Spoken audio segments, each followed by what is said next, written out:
Es un privilegio para mí saludarles en la oportunidad de presentar mi aporte al estudio de la lección de escuela sabática de esta semana. Agradezco a Dios por su compañía, su cuidado protector, por lo bueno que ha sido con nosotros hasta este momento y por el privilegio que me concede de estar junto con ustedes a través de estos medios para estudiar la lección de escuela sabática. Hoy es mi oración que al hacerlo sea de bendición para cada uno de ustedes, sea de conocimiento profundo y juntos podamos entender lo que Dios quiere decirnos. Estamos llegando ya a la lección número 9 de este trimestre. Cuán rápido ha pasado el tiempo. Y así de rápido como ha pasado también el estudio ha sido enriquecedor, profundo. Agradezco a Dios por la oportunidad de estudiar al profeta Isaías y oro para que tu experiencia también sea muy especial al estudiarlo. La lección de esta semana lleva por título Servir y Salvar. Y hay una cita introductoria de Elena G. de White hablando acerca de las huellas de Cristo Jesús. Dice que muchos anhelarían ir a los lugares donde estuvo Cristo en forma física, conocer aquellos lugares que Él pisó, ir al lago donde Él estuvo, a la orilla del lago donde Él enseñó. Pero ella dice que no necesitamos ir a Capernaum o a Belén o a Jerusalén para estar en las huellas de Cristo Jesús. Porque podemos estar en las huellas al servir al menesteroso, servir al necesitado, servir al enfermo, cuidar de aquellos que tienen mayor necesidad que nosotros. Esta semana estudiaremos acerca de un siervo con una misión de misericordia. Vamos a analizarlo, vamos a comprobar de quién se trata y lo más importante, ¿qué podemos nosotros aprender acerca de la función de este siervo para imitarle, para que como iglesia, pero también como individuo, podamos cumplir el cometido para el cual el Señor nos ha traído a esta salvación, por lo cual el Señor nos ha dado este conocimiento? La primera sección de esta semana se titula Una nación de siervos y nos refiere Isaías 41. Ahora, hay dos siervos que se van a presentar en los capítulos 41 y 42. Un siervo colectivo, un siervo individual. Y al colectivo el Señor le designa de muchas formas, Israel, Jacob, pueblo mío. Por eso podemos comprobar que se está refiriendo no a Israel literal, no a Jacob, el hijo de Isaac, que se está refiriendo a la nación que desciende de él, que dio forma de él a los israelitas, su pueblo amado. Y en esta oportunidad el Señor está haciendo énfasis en la función que este siervo colectivo, que este pueblo debía cumplir. Y la función no era otra que confiar en la palabra de Dios, en confiar en su promesa. Lo que el rey Acaz no había hecho, lo que el rey Acaz había desechado, era la función ahora del pueblo creer las promesas de Dios. Y esas promesas eran promesas de liberación, promesas de libertad, a pesar de que estaban siendo sometidos a la presión de Asiria en el momento y que vendría después el cautiverio babilónico. Dios les estaba recordando a la nación de Israel que Él seguía siendo su Dios, que Él seguía estando al frente, que Él seguía teniendo el control. Bendito sea Dios, porque el Dios que adoramos es un Dios que tiene el control de todas las cosas, que tiene el control de cada necesidad que tú tienes, que tiene el control de cada problema que te afecta. Puede que ahora mismo haya alguna dificultad que te está robando el sueño, alguna dificultad que te está impidiendo estar plenamente feliz. Colócalo en las manos de Dios, colócalo en las manos de ese Dios todopoderoso que te sacó un día de las tinieblas y te trajo a la luz admirable, porque Él tiene la victoria para ti. Él tiene todo listo para ti. La función entonces del siervo colectivo era creer, aceptar y confiar en las promesas que Dios estaba haciendo. Ahora, la segunda sección, y a partir de esta vamos a estar hablando del siervo individual. Esta sección lleva por título Siervo Individual Anónimo. Isaías capítulo 42, versos del 1 al 7, describe el papel y el carácter de ese siervo anónimo. Y varias cosas describe que sería la función de aquel siervo. Necesitamos repasar esas funciones para descubrir a quién se refiere, para mirar de quién exactamente está hablando Isaías, a quién se estaba refiriendo en su profecía. Imparte justicia en primer lugar, actúa con mansedumbre, es un maestro, trae luz y esperanza, así como libertad a los cautivos, libertad a los prisioneros del alma, a los prisioneros de corazón. Es un maestro, sirve como pacto entre el pueblo y Dios. Estas características las señala allí en los versos del 1 al 7 del capítulo 42. Identifiquemos entonces este siervo anónimo. Vamos a encontrar las mismas características en Isaías capítulo 11. Y en Isaías capítulo 11 se refiere a él como el vástago de la raíz de Isaí. El vástago de Isaí. Se refiere a él como un descendiente de Isaí, pero a la vez como un antecesor de Isaí. Y como estudiamos en la oportunidad, Cristo cumple ambas funciones, porque Cristo es el creador de todas las cosas, pero humanamente hablando descendió de la raíz de David. En Isaías 9, las mismas características las vamos a encontrar en aquel niño que se promete que nacería de una virgen. Así que no hay discusión. Se refiere este siervo anónimo a nuestro Salvador, a Cristo Jesús.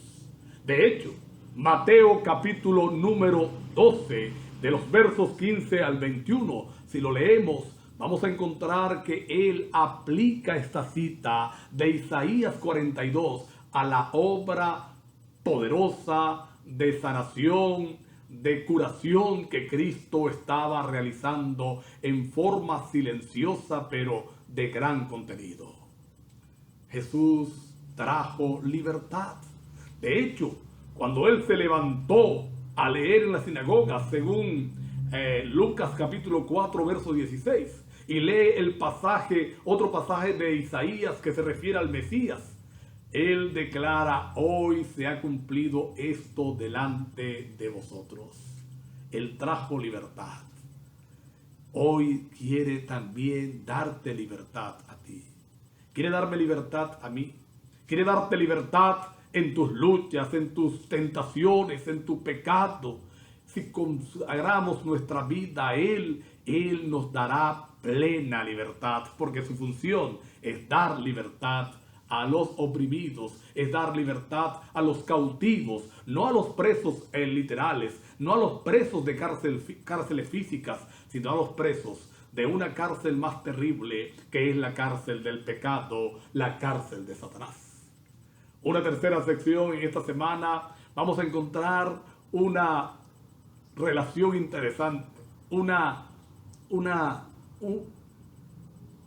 ¿cómo sería la expresión? Vamos a encontrar una referencia, esa es la palabra que andaba buscando, una referencia interesante. La Biblia nos va a hablar, Isaías nos va a hablar de un Mesías persa. ¿Qué significa la palabra Mesías? Significa ungido. Así que esta palabra se aplicaba cuando un sumo sacerdote llegaba a ocupar ese lugar. Era ungido, se convertía en el Mesías, ungido. A un rey israelita ungido, en el momento de ser ungido, se convertía en Mesías. Por supuesto que mayor referencia a esta palabra se da a Cristo Jesús. Él era el Mesías, el ungido, el enviado por Dios. Cristo fue ungido, según entendemos por la profecía, en el momento de su bautismo. Al momento de ser depositado en el agua por Juan el Bautista y levantado, estaba siendo ungido por Dios para cumplir el cometido de la redención.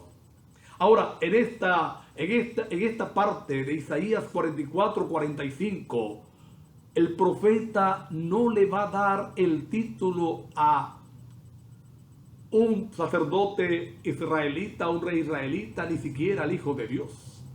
Va a referirse a un extranjero. Se refiere a Ciro y dice mi ungido. El Señor le dice a Ciro mi ungido. Ahora, ¿por qué era el ungido? ¿Por cómo llegó a ser Ciro el ungido de Dios? En primer lugar, Dios lo estaba levantando para cumplir una misión. La misión de Mesías. Él era enviado por Dios. Derrotaría a los enemigos del pueblo de Dios y le liberaría al pueblo de Dios de su cautiverio. Miren qué cosa tan interesante lo que haría Ciro. Qué cosa tan interesante es la que haría este rey. Él iba a derrotar los enemigos del pueblo y les iba a dar libertad. Ahora, solo Dios podía dar una profecía como esta cerca de siglo y medio antes de que ocurriera, con nombre y apellido. Dios sabía quién iba a ser el enviado. Dios sabía quién iba a ser el que tendría ese trabajo, esa tarea. Bendito sea Dios. Por eso la sección siguiente se titula Esperanza por anticipado. 150 años, Dios sabía lo que iba a ocurrir. Dios había descrito, Ciro vendrá para convertirse en mi enviado, en mi ungido, para darle libertad a mi pueblo. Por esta razón, los incrédulos, aquellos que dicen saber mucho, se les dice eruditos, pero realmente no saben nada porque tienen el conocimiento de este mundo, han llegado a negar la posibilidad de que esa sea una profecía dicha por Dios a Isaías. No aceptan el hecho de que el Señor conoce el futuro desde el principio, que el Señor sabe todo desde ahora que va a pasar. Por eso ellos hablan de dos Isaías. Una de las razones que presentan, que dicen que un escritor hubo desde el capítulo 1 al 39, otro escritor desde el 40 al 66, es decir, fueron dos fuentes diferentes. Ellos hablan en primer lugar de que en los primeros capítulos, los primeros 39, el mencionado es Asiria, del 40 en adelante es Babilonia. Sin embargo, hay referencias en los primeros capítulos, también de que Babilonia era un poder que iba a llevar cautivo al pueblo de Dios. Otra de las razones que ellos presentan es esa esperanza, ese consuelo que Dios da de libertad. Y ellos argumentan que tiene que haber sido alguien que lo escribió después que ocurrió. Pero no, es que ese consuelo implicaba el sufrimiento que el pueblo iba a sufrir en el interín. Pero sobre todo demuestra la gran verdad de que el Dios que adoramos es un Dios todopoderoso. El Dios que adoramos es un Dios que tiene el control de todas las cosas. No importa que puedan pensar los que se dicen eruditos. Nosotros podemos confiar en un Dios que sabe todo desde el principio y que se ha cumplido lo que ha profetizado y que lo que falta por cumplirse, entonces también se va a cumplir, también se va a dar. La sección siguiente lleva por título Un siervo que siente y sufre. Y nos refiere a Isaías 49, los versos del 1 al 12. Y argumenta algunas cosas que también nos ayudan a identificar quién es este siervo que siente y sufre. Boca como de espada, se gloría el Señor en él, lo utiliza el Padre para recuperar a su nación, lo hace un pacto, es luz para las naciones, libera a prisioneros, dice en estos versículos, se encuentra en este versículo. Así que es una referencia sin duda al Mesías, a la obra que Cristo vendría a realizar, al ser ese siervo sufriente que vamos a estudiar más adelante, que nos presenta Isaías 53, ese siervo que vendría a ocupar el lugar del pecador, que vendría a ocupar tu lugar y mi lugar. Éramos tú y yo los que merecíamos morir. Éramos tú y yo los que merecíamos cargar con la culpabilidad del pecado. Sin embargo, Él va a tomar el lugar del pecador. Él va a morir en tu lugar y en el mío. Y por eso vamos a encontrar allí entre los versículos 4 y 7 el lamento del siervo. Él dice, he trabajado en vano, sin provecho. Sin duda, una alusión a su muerte violenta, a su muerte en la cruz. Es lo que describe allí Daniel en el capítulo 9, verso 26, que a la mitad de la semana le sería quitada la vida al Mesías, pero no por sí. Él no haría eso, sería tomado, quitado por otro. Pero el versículo 7, mis hermanos y mis hermanas, mis amigos y mis amigas, el versículo 7 nos presenta el resultado de la muerte. Los reyes adorarían al Señor, volvería el pueblo a Dios, volvería el pueblo a ser tomado por Dios. Por eso, bendito sea el Señor, bendito sea Dios por ese siervo que sirve y que salva. Bendito sea Dios por Cristo Jesús. Alabado sea nuestro Dios por darnos a su Hijo para que ocupara nuestro lugar, se convirtiera en nuestro sustituto y nos diera la libertad de la esclavitud del pecado. Hoy necesitamos hacer dos cosas. Tú y yo necesitamos hacer dos cosas.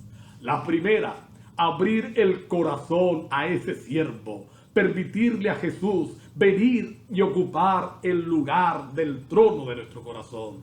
Él ha hecho la parte más difícil. Él ha hecho la parte más complicada. Ha muerto por ti, ha muerto por mí. Ahora Él quiere hacerla más fácil. Quiere vivir en tu lugar, quiere vivir en mi lugar. Y en segundo, la segunda cosa que tenemos que hacer, una vez que hemos aceptado a ese siervo, es permitirle al Señor que también nos utilice como siervos para llevar este evangelio precioso a toda nación, tribu y lengua. Que nadie se quede sin escuchar que Cristo le ama, que Cristo ha muerto en su lugar y que tiene reservado un futuro de gloria para él. Dios te bendiga y Dios nos ayude a vivir como Cristo quiere que vivamos.